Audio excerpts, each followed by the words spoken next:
జిల్లాలో ఇంధన సరఫరాపై వస్తున్న ఫిర్యాదుల నేపథ్యంలో జిల్లా కలెక్టర్ కృతికా శుక్లా స్వయంగా రంగంలోకి దిగారు. నరసరావుపేట పరిధిలోని నకరికల్లు, రావిపాడు ప్రాంతాల్లో ఉన్న పలు పెట్రోల్ బంకులను ఆకస్మికంగా తనిఖీ చేశారు. ఈ సందర్భంగా బంకుల్లోని స్టాక్ రిజిస్టర్లను పరిశీలించిన కలెక్టర్ పెట్రోల్, డీజిల్ పై కృత్రిమ కొరత సృష్టిస్తే కఠిన చర్యలు తీసుకుంటామని యాజమాన్యాలను హెచ్చరించారు. ప్రజల్లో భయాందోళనలు పెంచే చర్యలకు తావులేదని స్పష్టం చేశారు. వాహనదారులు అవసరానికి మించి ఇంధనం కొనుగోలు చేయవద్దని సూచించిన కలెక్టర్ అందుబాటులో ఉన్న నిల్వలను సమర్థవంతంగా వినియోగించాల్సిన అవసరం ఉందన్నారు. ఈ తనిఖీల్లో joint collector Sanjana Sinha, RDO, ఎంఆర్ఓతో పాటు పలువురు అధికారులు పాల్గొన్నారు.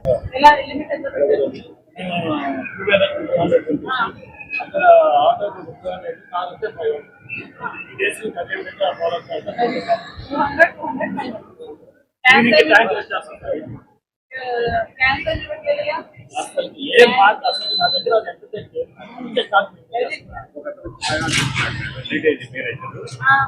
500 లీటర్లు కావాలంటే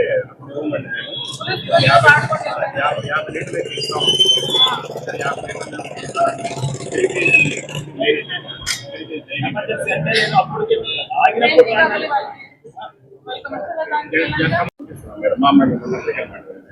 13,000 డీజిల్, పెట్రోల్ 7,000.